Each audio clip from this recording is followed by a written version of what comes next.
Should our newfound ability to edit the human genome be limited in any way? Should it even be legal or even more publicly available? Does the future belong to GMO children?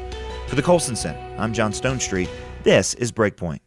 Orson Scott Card's science fiction novel Ender's Shadow is a favorite of some of our staff, and a 12-year-old's medical condition gives him superhuman brilliance. It's only after helping mankind win the war against an insectoid alien invader does Julian Delphiki discover he's the product of a genetic experiment that unlocked the full potential of the human brain.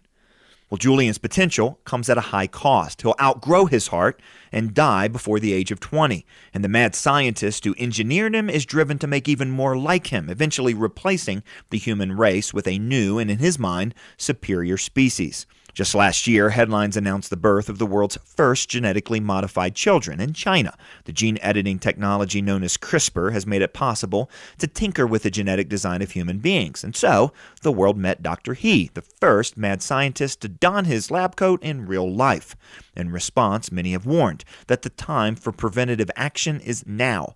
Writing in Nature, a group of leading bioscience researchers called for a global moratorium on the gene editing of human embryos.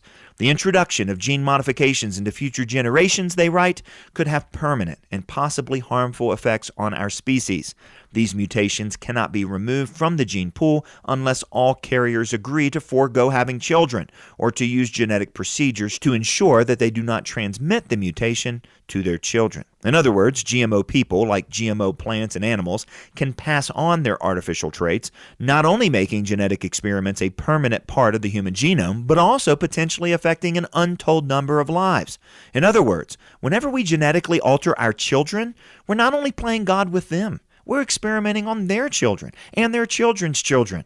Even if the result isn't some nightmare mutation like Julian Delphiki's drastically shortened lifespan, which he does pass on to his children in the story, by the way, modified embryos cannot give their consent to our experimentation. They simply must live with the traits and consequences, beneficial or not, that are imposed on them by mad scientists. Despite the warnings, others have glibly declared we have nothing to fear from this new technology. Objections to human genetic engineering, scoffs Ronald Bailey at Reason, are ethically nonsensical. After basic health screenings, he writes, gene-edited kids can just be released into the wild human gene pool with no special worries about how they might affect future generations. Well, his reasoning behind this, unbelievably, is that mutations happen naturally all the time, and we never panic about those. Of course, what he misses in his proclamation is an essential aspect of bioethics: intent. The fact that people die naturally doesn't mean killing's okay. The fact that people have disabilities doesn't mean we should intentionally disable people. In fact, natural genetic mutations perfectly illustrate how small changes in DNA can be devastating and will be passed from generation to generation. Just ask anyone who suffers from hemophilia or Tay-Sachs or Huntington's disease. If there is a legitimate use for gene editing, it's in healing, not in enhancing.